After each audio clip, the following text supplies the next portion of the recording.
Hi, folks. Give me a few minutes. I know you're ready to walk away. Maulana, don't go. You raised funds for us. We're very grateful. We'll give you 5 minutes. I was going to talk for 1 hour, but I'll make it 2 minutes, okay? Thank you. What's that? Some banquet. Okay. We had a first-time MC, Saira Anwar from Channel 10. Give her a standing ovation. Thank you.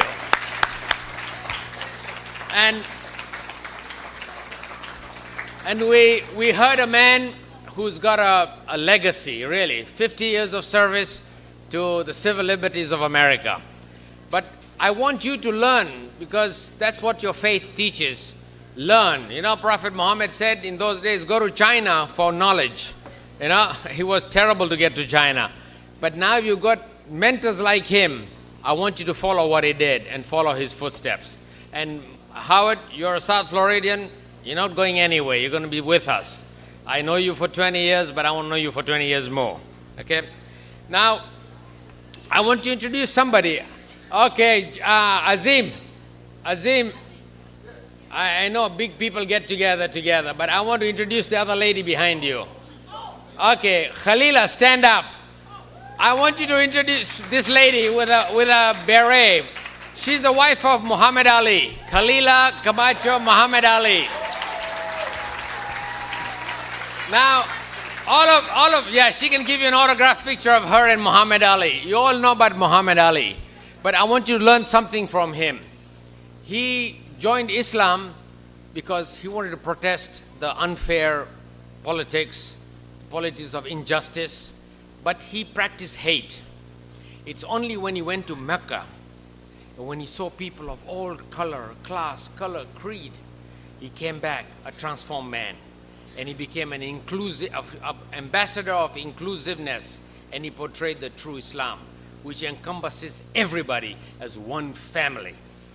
So I want to say thank you today. Thank you, Khalila. You walked part of the journey with him. He was an example for a lot of us. I grew up admiring him. My grandfather used to on the radio in Kenya at 2 o'clock in the morning to listen to Muhammad Ali fight. Okay. Thank you, Khalila. So there are some other people here, like, thank you, Kuram, for making those surprise gifts. But I wanted to talk about Sohail, about Shabir Morawala, about Yasir Billu. These three people, please stand up. Stand up, please.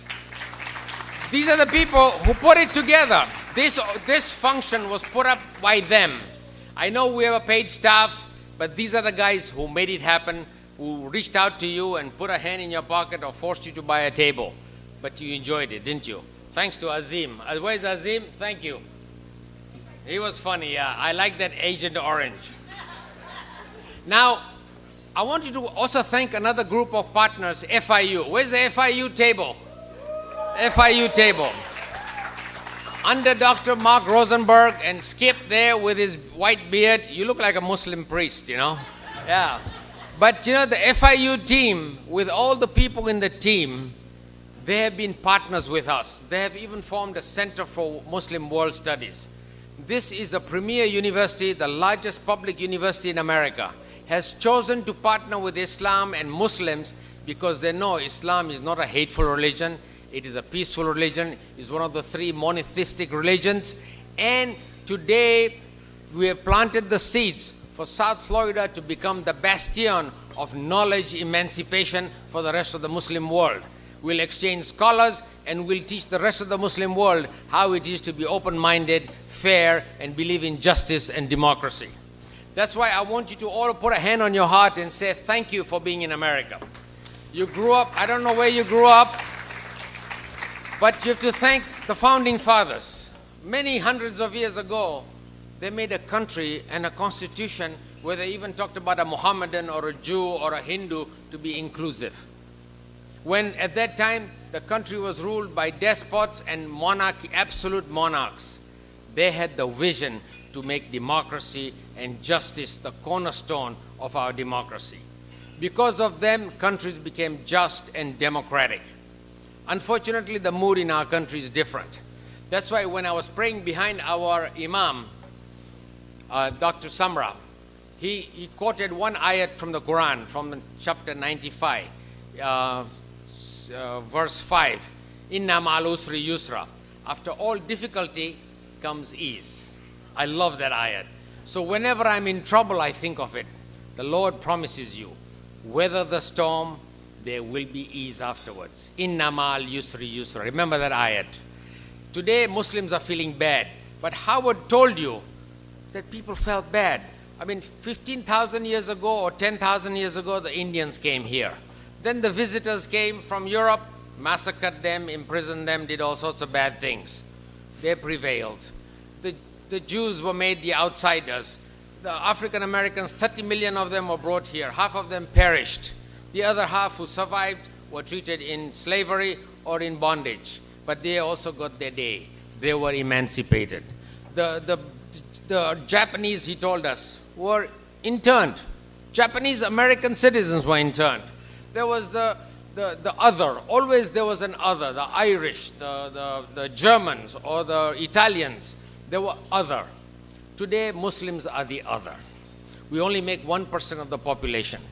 But it is your duty today to go out there and meet your fellow Americans so they may be able to say, yes, I know a Muslim. I know a Muslim friend. He's a good person, or she's a wonderful person. She's giving, she's caring, she's kind. This is what Islam teaches you. But it is your duty to come out of this cocoon. It's too long you have stayed in cocoon. I think 9/11 woke us up because some idiots can do things in our name and we'll all be blamed with the same brush. You've got to stand up and show that Islam stands for fairness, liberty, justice. And this is what has made America great. So I'm grateful for our founding fathers. But here we are today. We stand at the threshold of a new world, a world that is changing. And you today, I look upon you, you may be 1%, but you are the most educated members of society. Muslim Americans are more educated than their fellow Americans. They have a higher income, and they have the least amount of incarceration or criminal record. You are good citizens. Should be proud of it. Give yourself a hand of applause.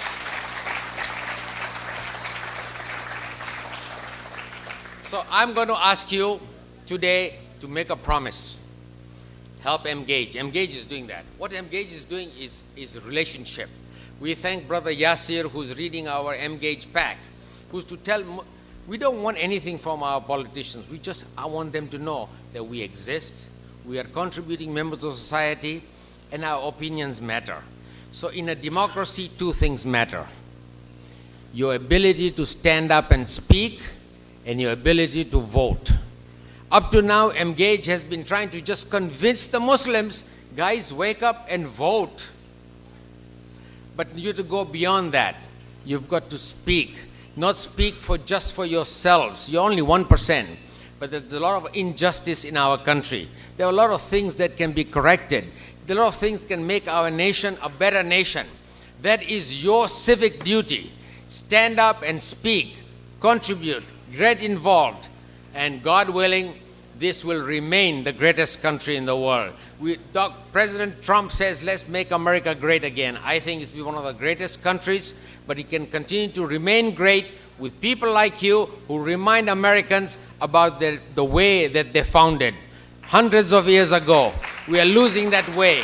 Let's bring them back to that document, that Constitution, which is a wonderful piece of document, which is the bastion for the rest of the world about liberty, justice, and democracy. God bless you all. Have a wonderful evening. Thank you.